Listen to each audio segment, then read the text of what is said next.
අත් දෙක පිටිපස්සට තියලා බැඳලා කටත් බැඳලා ගෝණියකට දාගෙන යමු.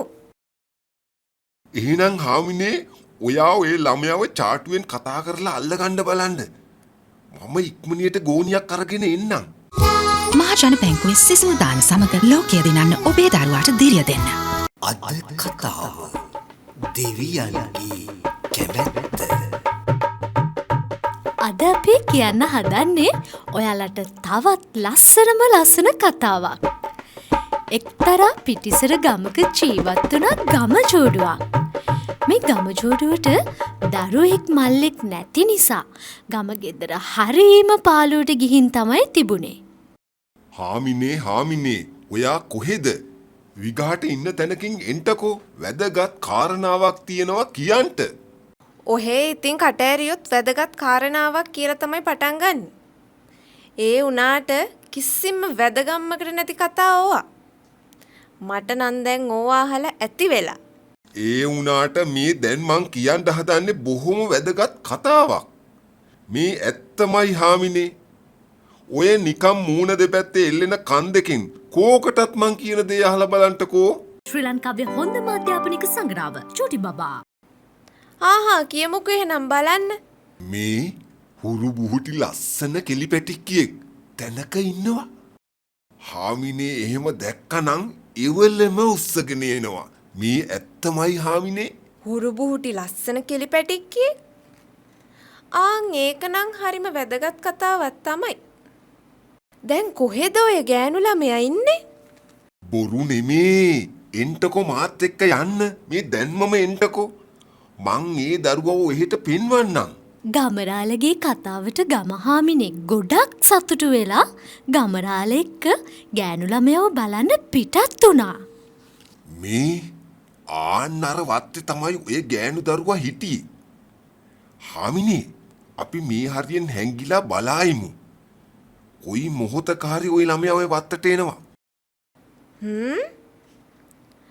ගමරාල මට බොරුවක් දෙසා බානවද? ගෑනු ළමයෙක් තියා මෙලෝ හැලහොල්මනක් නෑනේ. හාමිනේ ආන් අර බලන්න. මං කියපු ගෑනු ළමයා තමයි අර. හානේ හරි ලස්සන හුරුබුහුටි ගෑනු ළමයෙක්. අනේ ගමරාල මේ ළමයව අපි කොහොම හරි අපේ ගෙදර එක්ක යමු. අපි කොහොමද හාමිනේ ඒක කරන්නේ? මට නම් කිසි දෙයක් තේරෙන්නේ නැහැ. මොනවා හිතන්නද? අත් දෙක පිටිපස්සට තියලා බැඳලා කටත් බැඳලා ගෝණියකට දාගෙන යමු. එහෙනම් හාමිනේ ඔයා ඔය ළමයාව චාටුවෙන් කතා කරලා අල්ලගන්න බලන්න. මම ඉක්මනියට ගෝණියක් අරගෙන එන්නම්. ගමහාමිනේ හෙමින් ලස්සන ගෑනු ළමයා ළඟට කිට්ටු වුණා. හානේ හරිම ලස්සන කෙලිපැටික්කියෙක්නේ. මේ ඔයා මොනවද තනියම මෙතන කරන්නේ? ඔයා හරි නපුරු පාටයි. මට ගොඩක් බය හිතෙනවා. මම ආවේ සුරංගනා ලෝකෙන්. ඒ නිසා ඔයා පොඩ්ඩක්වත් බය වෙන්න එපා හොඳේ. ඉතින් කියන්නකෝ ඔයාගේ නම මොකක්ද කියලා? ගමහාමිනේට තේරුණා ගෑනු ළමයා හොඳටම බය වෙලා කියලා. මේ කෙල්ල හොඳටම බය වෙලා. අල්ල ගන්න කලින් පැනලා දුවයිද මන්දා. කොහොම හරි ළඟට කිට්ටු කරලා පැනපු ගමන් අල්ලගෙන කට මිරිකන්න ඕනේ. හාමිනේ කෙල්ලව අල්ලගත්ත ගමන් මේ ගෝණියට ඔබලා කට බැඳලා කරේ තියාගෙන ගෙදරම දුවනවා.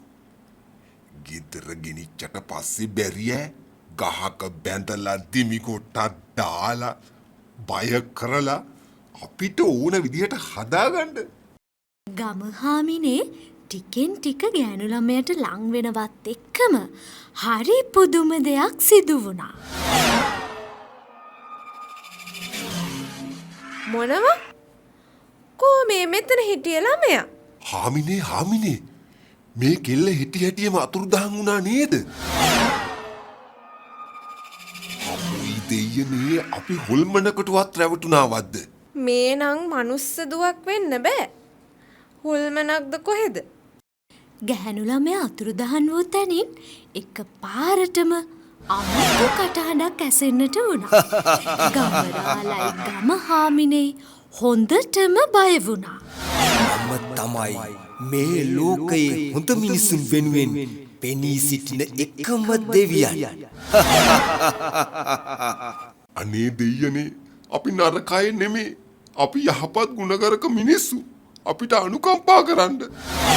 මොන බොරුද ඔය දෙසන්නේ? මනුස්ස ආත්මයක් ලැබුවට තොප දෙදෙනාගේ සිත් සතන් වල කුණු පිරිලා. නුඹලා කරන්නේ මිනිසත්කමටත් නින්දාව. අනේ අපිට සමාවෙන්න දෙයනේ. අපි වරද පිළිගෙන හොඳ අය වෙන්නම්. අනේ දෙවියනේ. අපිට දරුවෙක් නැති හින්දායි මේ දරුවව අල්ලගෙන ගෙදර ගෙනියන්න හැදුවේ. අපිට සමාව දෙන්න දෙවියනේ. දෙවියන් ඉදිරියේ කළ වරදට ගමජෝඩුව සමාව ඉල්ලා සිටියා. දෙවියන් අන්තිමට මෙන්න මෙහෙම කිව්වා. දරුවා පාසල් යන පළමු දින සිටම ඉදිරි කිරීම කියා දෙන්න. මහජන බැංකුවේ සිසු දාන ගිණුමක් ආරම්භන්න. පොලියත් වැඩි, තෑගිත් වැඩි, වාසිත් වැඩි. හොඳින් මතක තබා ගන්න. තමන්ට නැති දෙයක් ලබන්න ඕන නම් එය වංචාවෙන්, කපටිකමින්, හොරකමින් ලබා ගන්න උත්සාහ නොකරන්න. කරුණාව, දයාව, මෛත්‍රිය සිතේ පුරවාගෙන සතුටින් ජීවත් වෙමින් එය ලබා ගන්න උත්සාහ කරන්න. නොදැන කළ වරදට මම ඔබ දෙපළට සමාව දෙනවා. මේ මොහොතේ පටන් ඔබලාගේ ජීවිත ආලෝකමත් වේවා. ආලෝකමත් වේවා.